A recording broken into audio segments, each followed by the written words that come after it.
be here. It's good to see so many good friends. It's funny, Bob. You know, we were the young Turks. We were the young people trying to get involved in Bronx politics. And as the years move on, people reverse roles, and now there are others looking to come in. But who would have thought Bob's father, very distinguished judge for many, many years, and the whole Nolan family, very active in the community. And one of the things about Bob, though, why I always liked him, he always had a good heart, he was a good person, always really cared. And the stewardship of AOH and the stuff that you've done, you know, to lead these organizations is good for the heart, but sometimes it becomes very thankless. It puts strains. But you do it because you love it. You do it because the organization is important, and you've certainly done really, really important work. So I got elected to Congress in 1988. Seems like ancient days. 1988. It took me 30 years, but I've just been, as Bob mentioned, named the chair, or voted by my colleagues to be the chair of the House Foreign Affairs Committee. And in 1988, when I won in November, the following year, 1989, I decided that I was going to do some traveling. So I was on the Foreign Affairs Committee. And on my very, very first trip that summer, I went to the north of Ireland. I went to Belfast in the middle of the Troubles, in the middle of everything that so many people here know so much better than I, but I went there. In fact, I wound up going there about 4 or 5 times, staying in the Hotel Belfast, which is bombed a million times, and really feeling a kinship, and the fact that what was going on in Ireland was very appealing to me. It was simply a matter of freedom. I remember the Consulate General of the United States in Belfast invited me to sleep over his house, and they made a reception for me, and they were supposed to have all the different groups, Protestant and Catholic, in Northern Ireland to see me, except one thing was the problem: they didn't invite Sinn Féin. And I said, I insist that Sinn Féin be invited. And they said no, that it's the U.S. government's policy at the time not to have any kind of dealings with Sinn Féin. So I figured, you know, if they can't come to you, you come to them. So I made my own arrangements. Some of you may know Father Des Wilson, who's still alive, in his house. I then met Jerry Adams for the first time. That's how I met Jerry Adams. And my path, my journey to back everything that everyone here has believed in really began right there. And I remember that first day, Jerry said to me, Jerry Adams, I want to show you my constituency, which was called Ballymurphy. And he said to me, let's go around. And so he took me, and the two of us walked all around, and people were opening their windows, and little old ladies yelling, Jerry, Jerry, Jerry. I thought, my God, I don't get treated like this in the Bronx. But it really started a long friendship, and something that I'm very, very proud of. I remember that same trip going to Derry and going to I guess it was like a mall with all kinds of stores. And you come out of the mall, and the first thing you see is a British soldier with a gun pointed right at your head. And as an American, you know, in those days, it was before 9/11, we didn't have that here. You know, now we're sort of jaded, we're used to it, whatever. But to see someone with a rifle like that pointed to your head was a bit startling, and I remember jumping back. I remember going through the checkpoints on the subsequent trips, because I've been there about 4 or 5 times. And each time the British soldiers were rude till they heard our American accents. And when they heard our American accents, they were as nice as can be. So it gave me a flavor of what it was like to be Irish and to live in Ulster. It was really not something I had to read about, but something I actually experienced and continued to call out in Washington about what was happening there. I remember we never were supposed to say Northern Ireland, we said North of Ireland, because we didn't want to show them, but then because we didn't want to show that we accepted the demarcations. And very simple slogan, about a united Ireland. Why wasn't Ireland entitled to be united?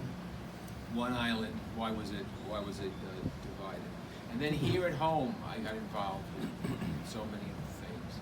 My good friend was sitting right in front of me, Malachi McAllister, who came here, and I first met Malachi at Newark Airport when they were going to deport him, and I ran and helped prevent that deportation. That was the first time I met him. We pulled him out of Newark Airport.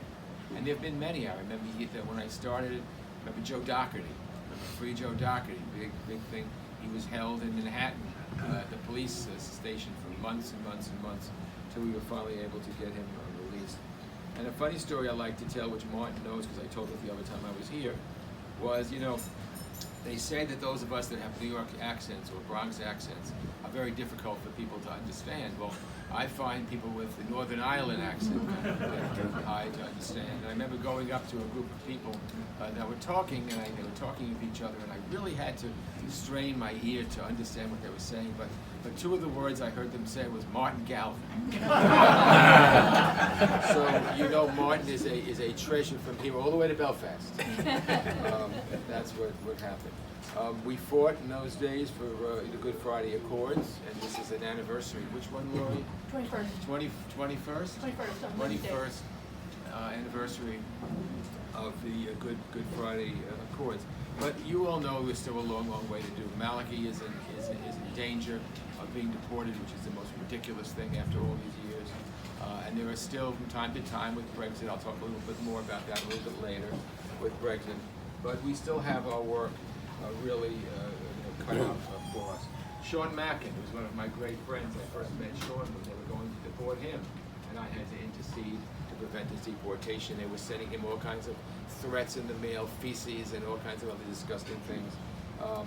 And it just aggravates me that our country, which is a beacon of freedom around the world, and thank God we live in this country, isn't prepared to do what's right by our friends, by Malachi or by some of the other people. And that's why it's so important that organizations like AOH continue to stay involved in these issues, continue to exercise your influence, continue to show people that we are not giving up the fight for Irish freedom, the fight for United Ireland, the fight for keeping people like Malachi here in the United States where he belongs. So, one of the great things about being a congressman is you get to work with all the communities. And as I mentioned before, my work that I've done with the Irish community is among the work that I'm most proud. The Hibernians have played a key role in that history. 33 million in the United States have Irish heritage. That's extraordinary. And my wife is one of them, as I mentioned. And that means my kids are included in there. For the hundreds of thousands in this generation alone who have come to our country, you've helped make sure their stories become part of the American story. And AOH has brought people together, and AOH has helped generation after generation of Irish immigrants find a community to call home. And again, right here in the Bronx, and Woodlawn, and Bainbridge, and you can keep going on and on. One where people could feel comfortable to a country surrounded by those who shared their values, ideals, religion, and culture. And I'm grateful for that work and legacy, and I've learned from it, and I've learned about the deep roots the community still has in the Irish homeland.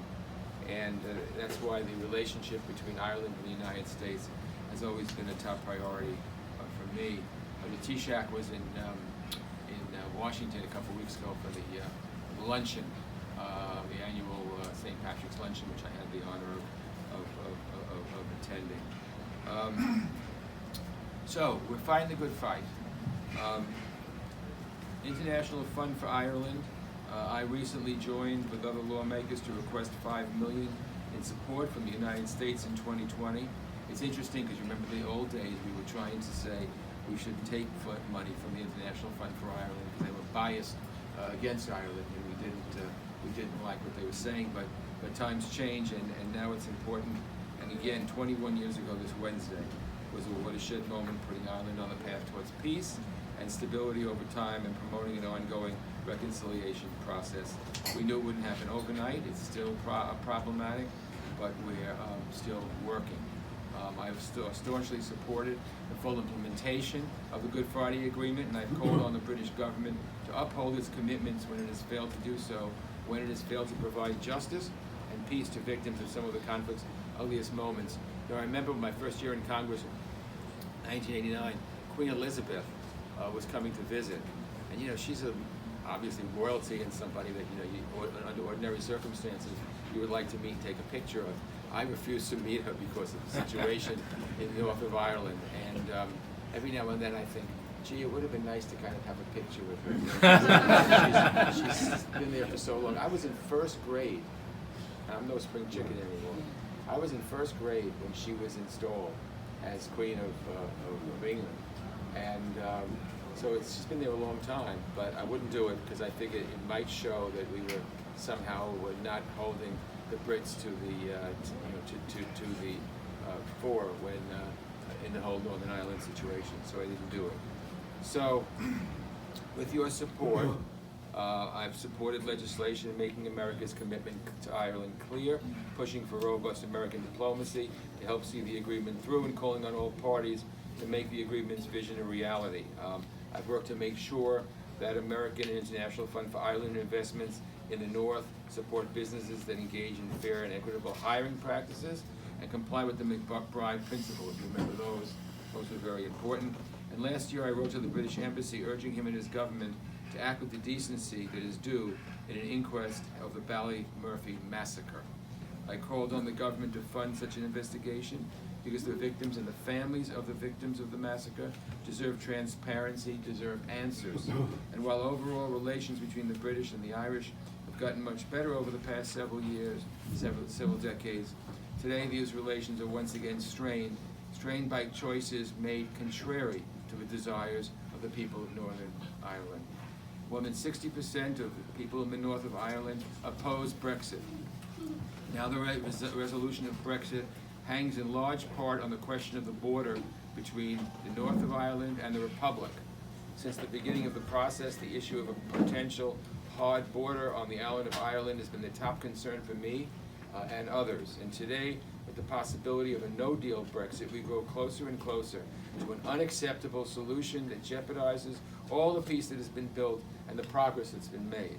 I sincerely hope the British government and the European Union do everything in their power to ensure that a deal is reached, and most importantly, a deal that respects the shared Irish identity between the North and the Republic. Any other scenario, one that results in hard borders and cuts the Republic of Ireland off from the rest of Europe, is dangerous and unacceptable. Because we know how fragile a hard-won peace can be, we know how hard it's been to ensure justice for those who were denied it through the conflicts and violence of the 20th century. It's in the United States' interest to oppose events that put that relationship, peace or justice, in jeopardy. It's in our interest to support a Brexit deal that allows the island of Ireland to continue to strive toward lasting peace and, frankly, to continue to strive for being one nation. But no matter what happens with Brexit, the ties between the U.S. and Ireland will continue to grow in importance, and it's because of Irish groups like the AOH that there's quite a bond right now between Dublin and Washington.